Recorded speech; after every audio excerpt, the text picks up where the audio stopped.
2023년 5월 22일 K피크린 다이어트 초대 강의를 시작하겠습니다. 오늘은 당뇨병을 관리하고 예방하는 K피크린 다이어트라는 주제를 가지고 강의를 하겠습니다. 자, 먼저 우리가 당뇨병은 어떻게 분류하고 있는지 그것부터 살펴보도록 하죠. 당뇨병은 크게 1형 당뇨병과 2형 당뇨병으로 나눕니다. 1형 당뇨병은 전체 우리나라 인구수의 22%가 안 되고요. 2형 당뇨병이 한 98% 이상이 됩니다. 1형 당뇨병은 주로 소아당뇨병이 많고 성인은 좀 드문 편이죠. 그리고 2형 당뇨병은 췌장의 베타세포에서 인슐린을 분비를 제대로 할 수 없을 때 생기는 당뇨병을 인슐린 분비 저하우의 당뇨병이라 그러고, 인슐린이 어느 정도 분비는 되지만 세포 안으로 포도당이 들어갈 수 없을 때 그걸 인슐린 세포 저항의 당뇨병이라고 합니다. 자, 먼저 당뇨병에 대한 부분을 제대로 이해하시기 위해서는 당화혈색소, 보통 우리가 혈액검사를 받으면 HbA1c라고 표현을 합니다. 이 당화혈색소에 대해서 아주 기초적인 지식을 가지고 있어야 됩니다. 그럼 이 당화혈색소는 뭐냐? 우리가 이 적혈구 하나의 헤모글로빈이 2억 5천만 개가 있죠. 이 헤모글로빈이 4개의 산소 분자하고 결합을 하고 있어야 우리가 필요한 세포에 충분한 산소를 공급할 수가 있습니다. 그게 적혈구가 띠고 있는 가장 큰 임무죠. 그런데 여기에 당이 헤모글로빈하고 결합을 하게 되면 결국은 적혈구가 산소를 운반하는 능력을 떨어뜨리게 되는 거죠. 그렇게 되면 이제 그 수치가 떨어지게 되면 우리가 그걸 이제 당뇨병이라고 그렇게 표현을 하는데요. 이 당뇨병에 우리가 이 당화혈색소가 수치가 5.8로 나타나는 게 그게 공복혈당 100에 해당됩니다. 근데 우리가 이 당화혈색소 수치를 낮추기 위해서 여러 가지 식이요법을 하고 또는 당뇨약을 먹는다고 할 때 이 당화혈색소가 분해되는 데는 평균 2개월에서 3개월 정도 시간이 걸립니다. 그리고 우리가 혈액 검사를 할 때는 그 채취한 혈액의 또 평균치를 가지고 계산하기 때문에 너무 짧은 기간 동안 당화혈색소 수치에 너무 우리가 매몰돼서는 안 된다는 거예요. 그냥 참고치로 같이 보시면 되고요. 당뇨병은 이 세 가지를 가지고 같이 평가를 해야 정확하다고 할 수 있습니다. 자, 당화혈색소와 공복혈당과 2시간 후 혈당.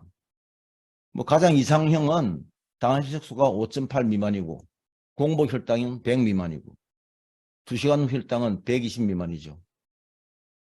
암 환자 같은 경우는 최근에 일부 기능의학자들이 이 암 환자는 포도당을 에너지원으로 쓰기 때문에 공복혈당이라기보다는 그 포도당을 조절하기 위해서 2시간 후 혈당이 100, 즉 당화혈색소 5.8 이렇게 나오면은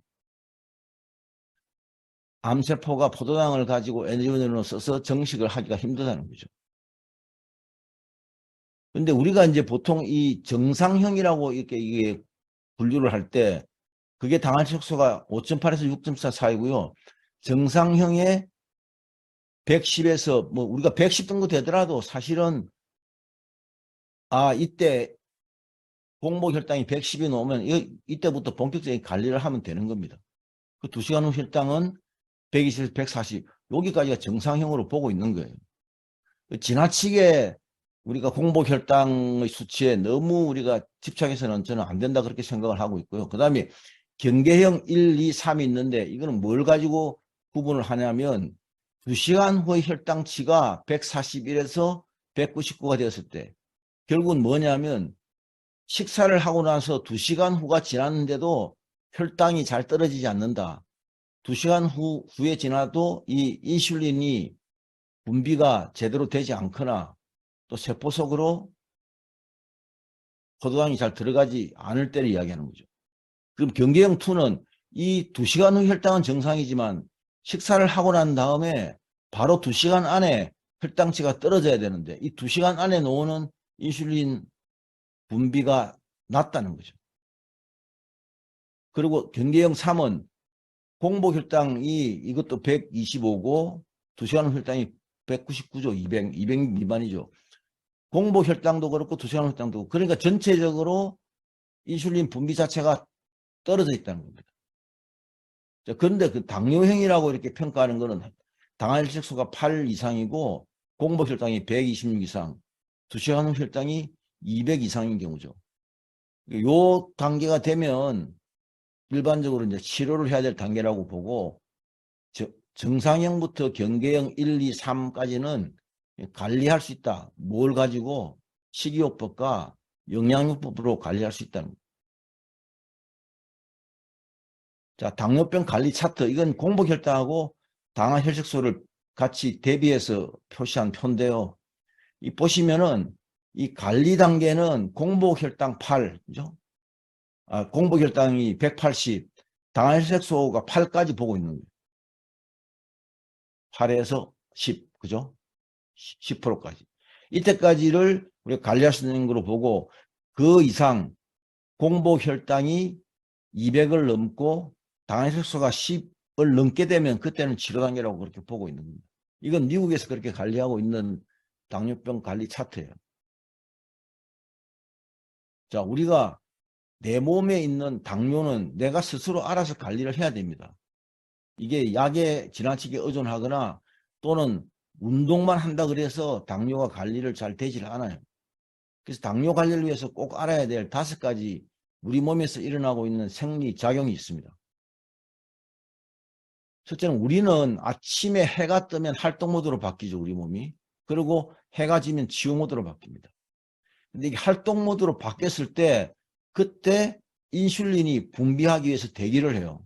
그래서 음식이 들어가면 인슐린이 분비되었다가 다시 음식이 들어가지 않고 그게 소화되고 나면 다시 떨어졌다가 낮에 해가 떠 있는 동안 이 활동 모드에는 이렇게 인슐린이 이런 커브를 그리면서 분비됐다가 다시 떨어졌다가 이렇게 하고 있죠. 그리고 저녁에 해가 지고 나면 인슐린은 사실은 더 이상 분비를 하지 않고 일정한 가장 최저 상태만 유지를 하는 거예요. 그럼 이때 뭐가 분비되느냐? 멜라토닌 호르몬이 분비됩니다. 이 멜라토닌은 우리가 일명 수면 호르몬이라고 알고 있지만 사실은 수면 호르몬은 그중의 일부고 이 멜라토닌은 우리가 자는 동안 치유 모드 동안 우리 몸을 이완시키는 가장 중요한 호르몬입니다. 암 환자 같은 경우는 이 멜라토닌 호르몬 분비가 잘 되지를 않아요. 그러니까 숙면을 취할 수 없기 때문에 더욱더 암으로부터 이렇게 자유로울 수가 없는 겁니다. 자, 그 다음에 우리가 인슐린은 도대체 어디서 분비하냐? 췌장의 베타세포에서 인슐린을 분비하는 거예요. 밑에 이 이미지를 보시면 이게 이제 12장이 내려가는 이 C형 요 뒤쪽으로 췌장이 이렇게 자리를 잡고 있죠. 그 췌장에서 이게 이 볼록볼록 튀어나온 이게 이제 이걸 섬 같은 모양을 하고 있다 그래서 랑게르한스섬이라고 합니다. 사람 이름을 따서 이렇게 붙인 거죠. 랑게르한스가 발견했다 그래서 이 랑게르한스 섬을 확대해서 보면 그 안에 알파세포, 베타세포, 델타세포가 있어요. 그럼 이 베타세포에서 인슐린을 분비하는 겁니다. 알파세포에서는 글루카곤을 분비를 해요. 그러면 인슐린은 무슨 역할을 하냐? 혈중 포도당 농도가 올라가면 그 포도당을 세포 속으로 넣어서 혈중 포도당 농도를 일정하게 유지하기 위해서 베타세포에서 인슐린을 분비하는 거예요. 근데 지나치게 혈중 포도당 농도가 낮다. 그러면 췌장에 있는 이 랑게르한스섬에서 알파세포에서 글루카곤이라는 호르몬을 분비합니다. 그럼 이 글루카곤 호르몬은 간으로 가서 간에서부터 신생포도당을 만들도록 그렇게 지시를 해요. 그래서 간은 신생포도당을 만듭니다. 뭐 우리가 젖산을 가지고도 신생포도당을 만들죠, 간에서.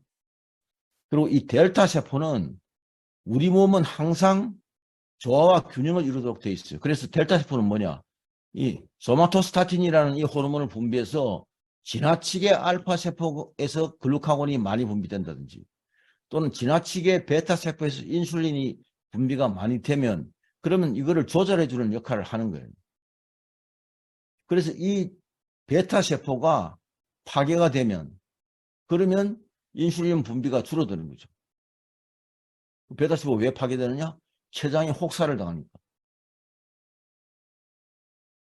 자, 그리고 췌장의 모세혈관, 이 보시는 이미지처럼 이게 랑게란츠 섬이에요. 여기에 있는 베타 세포에서 인슐린을 분비하죠. 근데 여기도 세포에서 인슐린을 분비하기 위해서는 뭐가 필요합니까? 산소와 영양소가 공급돼야 되죠. 그런데 여기에 있는 이 랑게란츠 섬에서 베타 세포에 산소와 영양소를 공급해주는 이 모세혈관이 막히게 되면 베타 세포가 산소와 영양소를 공급받을 수 없기 때문에 제 기능을 하지 못하는 겁니다. 그래서 포도당은 그러면 세포로 어떻게 들어가느냐? 세포막에 인슐린 호르몬하고 같이 결합을 할 수 있는 인슐린 수용체가 있어요. 그래서 인슐린이 세포에 있는 인슐린 수용체하고 이렇게 결합을 하게 되면 그때 세포막에 있는 포도당 채널이 열리면서 포도당이 세포 안으로 들어가게 되는 거예요. 인슐린이 수용체와 잘 결합을 할 수 없다. 그러면 포도당 채널이 안 열리는 거예요. 이런 메커니즘에 의해서 포도당이 세포 안으로 들어가는구나. 자, 그럼 우리가 세포 인슐린 저항성이라는 이런 말을 많이 하는데 이게 구체적으로 뭐냐? 혈중에 고혈당이 지속이 되면 췌장에서는 인슐린 분비를 더 늘리죠. 이걸 세포 안으로 집어넣기 위해서. 그런데 이게 계속 반복을 거듭하면서 세포 속으로 이제 인슐린이 분비가 되더라도 세포 속으로 포도당이 들어가지를 않아요. 그렇게 되면 이것을 우리가 세포 인슐린 저항성이라고 그러죠. 이게 오래 지속되면 이게 피를 끈적끈적하게 하니까 심혈관 질환을 유발할 수 있는 겁니다. 자, 그러면 우리가 대부분 98% 이상인 이 2형 당뇨병이 어떻게 발병이 되는지 하나하나 좀 살펴보도록 하겠습니다. 자, 원래 치유 모드로 바뀌고 해가 떨어져서 치유 모드로 바뀌고 난 다음에는 췌장이 쉬어야 돼요. 그런데 현대인은 특히 저녁에 모든 약속들이 많죠. 저녁에 가식하고 회식하고 또 야식하고 이거를 뭐 일주일에 한두 번 하면 상관없지만 이걸 반복적으로 되풀이한다? 그러면은 여기들은 이 음식 중에서 포도당을 세포로 집어넣기 위해서 인슐린이 가다 분비를 하게 되는 거예요. 인슐린이 가다 분비를 하게 되면 가루를 하게 되면 췌장에 있는 베타 세포가 손상이 일어나죠. 그러면 인슐린 분비가 저하되는 겁니다.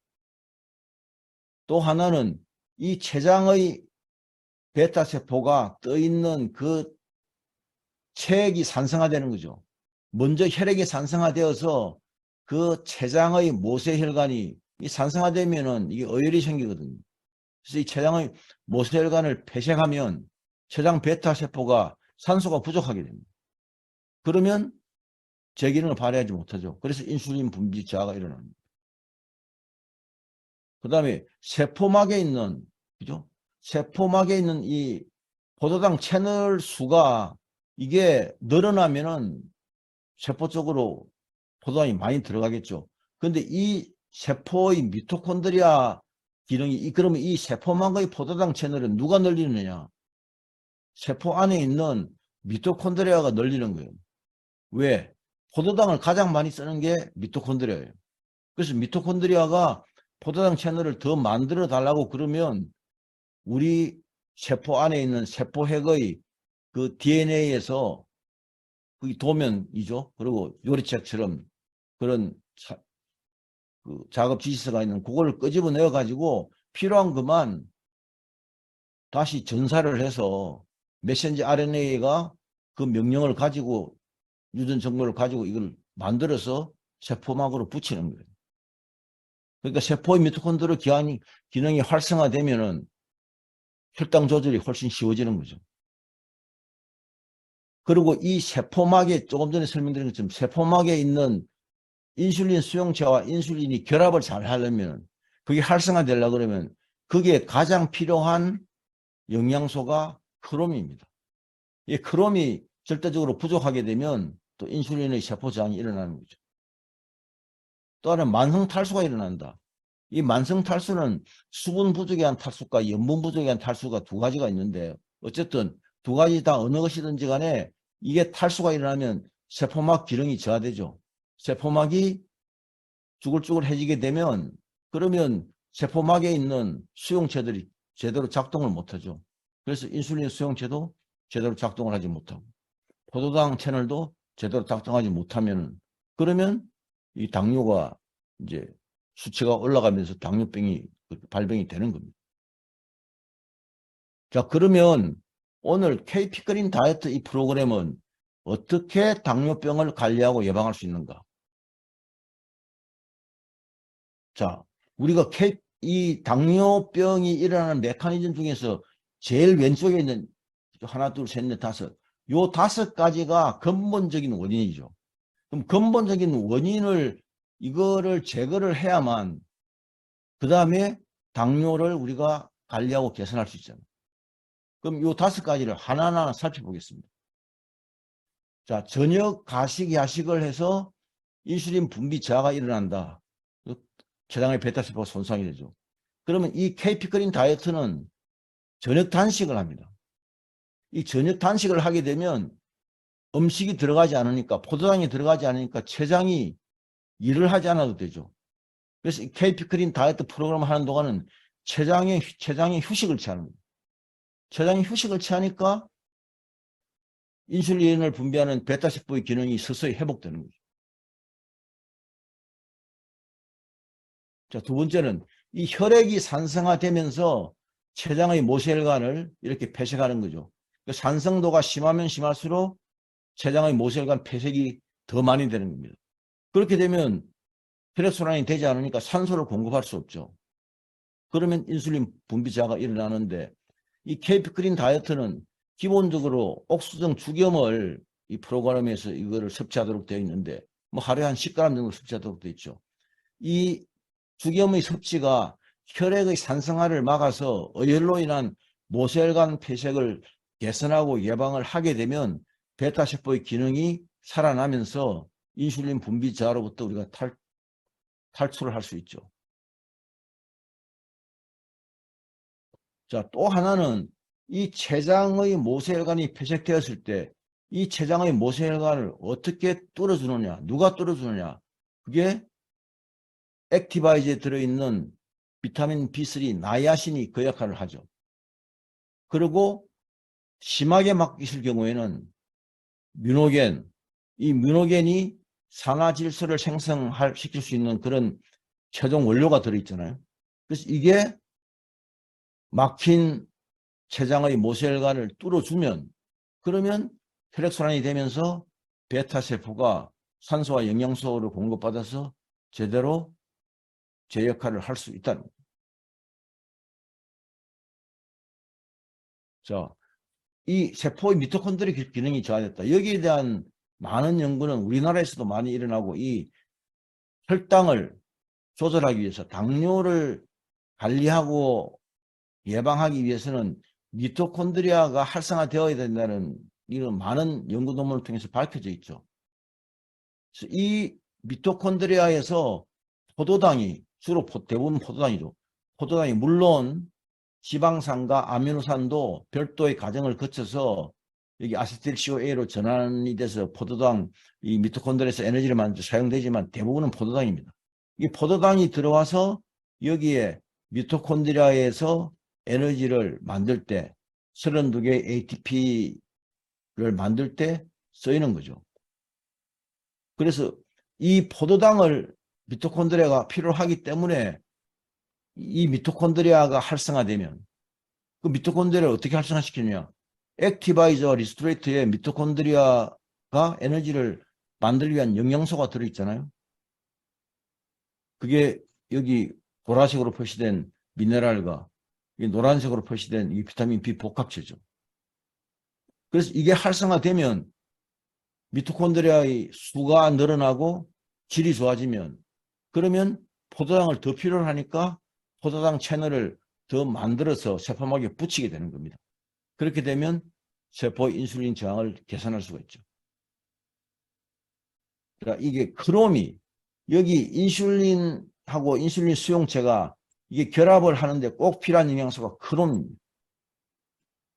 그리고 그 다음에 거기에서 보조 역할을 하는 게 아연이에요. 그래서 이 KP 그린 다이어트에서 거기에 들어있는 리스토레이트를 섭취하게 되면 아연과 크롬이 여기에 공급되어 가지고 세포막의 인슐린 수용체를 활성화해서 포도당 채널이 열리면서 혈중 포도당이 세포 안으로 들어가니까 세포의 인슐린 저항을 개선할 수가 있는 거죠. 자, 여기 만성 탈수가 이러면 그러면 왜 세포막 기능이 저하 되느냐? 지금 요 왼쪽에 위에 보이는 이 이미지가 전자현미경으로 봤을 때 본 세포예요. 세포가 이렇게 집단적으로 모여 있으면서 거기에 이게 떠 있죠. 이게 체계. 근데 이게 우리가 정상적으로 소화된 정상 세포를 보면 이렇게 세포막이 벽이 있고 이 세포막이 탄탄하게 돼 있잖아요. 근데 이게 탈수가 일어나면 이 세포막이 이게 형태가 탄성도를 잃어서 좀 쭈글쭈글해지죠. 그러면 세포막이 재기능을 하지 못하는 거예요. 그래서 사실은 우리가 수분 부족에 의한 것보다는 염분이 부족하게 되면 물을 끌어당기지 않기 때문에 수분 부족이 따라서 일어나게 되는 겁니다. 그래서 이 KP 그린 다이어트에서는 옥수수 죽이면 하루에 10g에서 12g 정도 그렇게 먹게 하죠. 그러면은 염분 부족에 의한 만성 탈수가 서서히 개선되면서 만성 탈수 때문에 세포막 기능이 저하돼서 인슐린 세포 저항이 있는 분들은 거기서부터 벗어날 수가 있는 겁니다. 또 하나 마지막 가장 중요한 것은 이 KP 그린은 기본적으로 3주 동안 당질 제한식을 하는 겁니다. 그리고 9주 생활피크린도 당질 제한식이 되어 있습니다. 그럼 당질 제한식을 하게 되면은 우리가 포도당을 주력 에너지원으로 쓰지 않고 케톤체를 주로 에너지원으로 쓰게 되죠. 그래서 지질 우위의 그런 체질로 바뀌는 겁니다. 보통 우리가 현대의학에서 혈중 케톤체 수치를 76에서 122를 이게 성인의 정상 케톤체로 보지만 이 당질 제한식을 하든지 저녁 단식을 하게 되면 이 케톤체 수치가 거의 2000에서 4000 사이 이렇게 늘어나죠. 이렇게 늘어나게 되면 여기에 이 케톤체를 가지고 에너지를 쓰기 때문에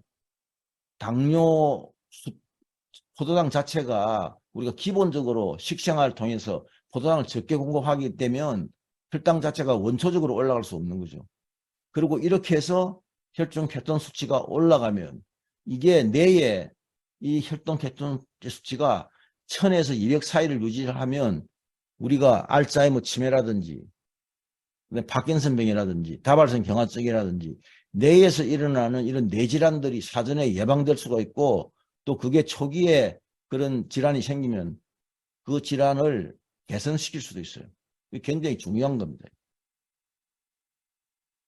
자, 지금까지 말씀드린 것들을 다시 한번 종합적으로 요약을 하면, 자, 저녁 단식으로 췌장의 휴식을 주고, 당질 제한식으로 케톤체를 주력 에너지원으로서는 지질 우회 체질로 바꾸고, 죽임을 매일 10g씩 꾸준히 섭취하고, PM 옵티멈을 삼성하고 민호겐을 섭취하면 췌장의 인슐린 분비가 촉진되고 세포의 인슐린 저항성이 개선되어서 당뇨를 관리하고 예방할 수가 있는 겁니다. 이제 KP 그린 1박 2일 캠프에 참가하신 분 중에 한 분이 공복혈당 수치가 200에서 300 되시는 분이 이 프로그램을 하고 난 다음에 공복혈당이 120m로 떨어졌죠. 일주일 만에 떨어졌다고 아주 좋아하시더라고요. 이 프로그램을 제대로 있는 대로 100% 하면은 당뇨는 이 KP크린 다이어트 프로그램을 통해서 관리할 수 있고 또 예방도 할 수 있습니다. 자, 지금까지 이제 당뇨병을 관리하고 예방할 수 있는 그 KP크린에 왜 KP크린이 그렇게 할 수 있는지에 대한 설명을 드렸고요. 이제 전체적인 KP크린 다이어트 프로그램은 어떻게 구성이 되어 있느냐. 이게 3주로, 기본은 3주로 되어 있죠. 그 첫째 주는 뭐냐, 1주는. 그걸 액션피킨이라고 이름을 붙였는데, 이 부분은 위장관을 클린해서 독소를 배출하고, 이때 3일에서 5일, 그때 요거를 넘기면서 식욕 조절 체험을 하게 돼요. 그래서 식욕을 조절할 수 있는 식욕 중추를 안정화시켜서 식욕 조절을 할 수 있게 됩니다. 그러면 2주 이제 이렇게 독소를 배출한 다음에, 그 다음에 2주 후속 피크린의 첫째 주, 그러니까 처음부터 따지면 둘째 주죠. 둘째 주는 이때는 세포 기능이 회복되고, 그리고 셋째 주, 그럼 우리 몸이 균형과 활력을 찾는 이런 과정을 거쳐서 우리 몸이 좋아지는 거예요. 그리고 구주 생활 피크린은 두 끼 식사를 하면서 하는 겁니다. 그러니까 1주하고 이 3주 동안은 저녁 단식을 하는 거예요. 근데 저녁 단식을 하면 되게 힘들 것 같지만은 이 독일 PM에 들어있는 그런 프로셰프와 웨이, 이 성분이 흡수율이 뛰어나기 때문에 소화 흡수하는데 에너지를 별로 쓰지 않잖아요. 그래서 사실 그것을 식사 대용식으로 먹고 있지만 거의 저녁 단식에 준하는 정도 효과를 지금 내고 있는 겁니다. 그럼 이렇게 K피클린 이 다이어트 프로그램을 할 때 언제 어디서나 할 수 있는 생활 속의 이 6가지 운동, 양손 흔들기 운동, 까치발 운동, 등측성 운동, 도리오리 운동, 복부 펌핑 운동, 배꼽 밑동 운동, 이 6가지 운동을 병행하게 되면 효과가 더욱더 극대화되는 거죠. 항상 여러분들이 우리가 잘못 가끔 착각하고 있는 경우가 뭘 운동을 하면은 다이어트가 되고 운동을 하면 뭐가 좋아질 수 있다? 운동은요, 플러스 알파 효과입니다. 가장 중요한 것은 어떤 식생활을 하느냐. 그러니까 무엇을 먹고 무엇을 먹지 않고 또 무엇을 언제 먹어야 되고 언제 비워야 되냐. 이게 가장 중요한 거예요.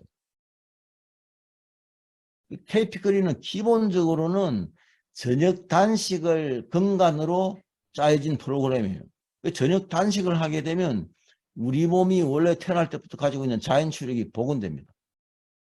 그래서 더 건강하게 살고 더 오래 살고 더 젊어 보이고 더 행복하게 살 수 있어요. 자, KP크린 다이어트는 그러면 그것에 거치는 게 아니고 이게 기본적으로 당뇨뿐만이 아니고 몸을 고치는 프로그램이에요. 그리고 뱃살이 빠지고 몸매가 살아나는 다이어트 효과는 따라오는 겁니다. 얼굴톤도 맑아지고 턱선이 V라인으로 바뀌죠. 얼마나 지났어요? 일주일만 지나면 이러한 증상들이 나타나는 거예요. 그 다음에 이제 2주, 3주 사이에는 위장관이나 뇌나 눈이나 체액이 이쪽이 디톡스가 되면서 소화기능도 좋아지고 집중력도 올라오고 눈 기능도 개선이 되는 거죠. 그리고 특히 환경 호르몬 때문에 이게 생리통이나 생리불순이나 또는 뭐 자궁 쪽에 근종, 선종이나 자궁 내막증이 있는 여성분들은 이 여성 호르몬 불균형이 완화되면 환경호르몬이 빠져나가면서 그러면 그 부분도 훨씬 좋아지죠. 그래서 이게 요요가 없는 KP크린 다이어트. 자, 사실은 이 KP크린 이 다이어트 프로그램이 사실은 몸을 고치는 프로그램인데 다이어트로 더 많이 알려졌죠, 이제. 그래서 이거는 3주 만에 이렇게 제일 왼쪽에 있는 분이 1주, 3주에 이렇게 바뀌는 거예요. 이 부분만 바뀌느냐? 그렇지 않아요. 모든 분이 다 바뀌어요. 이 프로그램을 제대로 100% 따라하면. 근데 중간에 자기의 생각을 넣어서 이걸 넣었다 뺐다 그러면 효과는 떨어질 수밖에 없습니다. 왜냐? 이게 우리 몸의 생리학의 어떤 법칙에 따라서 이게 5년 이상 현장에서 많은 이 프로그램의 체험을 통해서 그게 수정되고 다시 업그레이드 되면서 만들어진 프로그램이기 때문에 거기에 먹는 순서, 양 이런 것들이 거의 지금 완성도가 굉장히 높기 때문에 이런 결과들이 다 나오는 겁니다. 요요가 없죠. 왜? 책에 있는 독소를 다 분해해서 배출했기 때문에. 이게 제대로 책에 있는 독소가 제대로 분해했지 않으면 그러면 요요가 일어나는 거예요.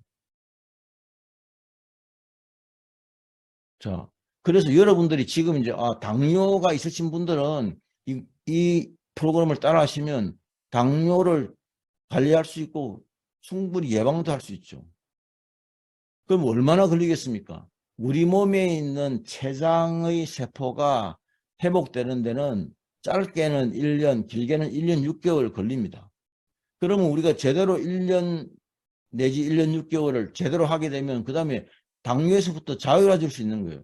그런데 보통 분들이 이걸 제대로 그렇게 하지를 못해요. 사실은 어렵지 않아요. 왜냐하면 이걸 오랫동안 당뇨약에 의존하고 이렇게 하는 것에 비하면은 이 아까 말한 삼주하고 구두 생활 피크리는 그렇게 어렵지 않아요. 생활하면서 할 수 있는 프로그램. 그렇게 하면은 완전히 당뇨로부터 자유로울 수 있는데 그게 잘 안 되더라고요. 그것만 하면은 뭐 당뇨는 완전히 우리가 잡을 수 있죠. 그래서 여러분들이 이 K피크린 프로그램을 중요한 것은 그래 이론으로 듣고 뭐 강의를 들으니까 좋은 것 같은데 하고 본인이 직접 체험을 하지 않으면 자기가 정확하게 알 수 없잖아요. 그리고 남한테 전달도 할 수 없죠. 직접 체험을 하셔야 됩니다. 직접 체험을 하고 그렇게 되면 자신의 건강을 스스로 지킬 수가 있어요. 그러면 내가 건강해진다. 내가 건강해지면은 내가 하고 있는 일도 훨씬 창의적으로 할 수 있고 훨씬 균형 잡힌 일들을 할 수 있잖아요. 그러면 내가 몸이 건강하고 일도 그렇게 균형 잡힌 일을 하게 되면 그러면 내 삶 자체라는 게 내 몸이 건강하고 일을 제대로 창의적이고 균형 잡게 하게 되면 내 삶 자체가 균형 잡힌 그런 삶이 되는 거죠. 그러면 이 KP그린 프로그램을 제가 이렇게 계속 강의를 하고 지금 3년째 이렇게 하고 있는데 그 뭐 때문에 하느냐. 여러분들이 균형 잡힌 몸을 만들어서 여러분들이 삶이 균형 잡힌 삶을 살았으면 좋겠다. 그렇게 살아가게 되면 결국은 우리가 대부분의 사람들이 경험하는 고통과 질병으로부터 벗어날 수 있는 거예요. 자, KP크린 힐링 캠프 6월 달도 예정대로 6월 5일, 6일 월하 옥천에서 진행을 합니다. 자, 이것으로 오늘 강의를 마치겠습니다.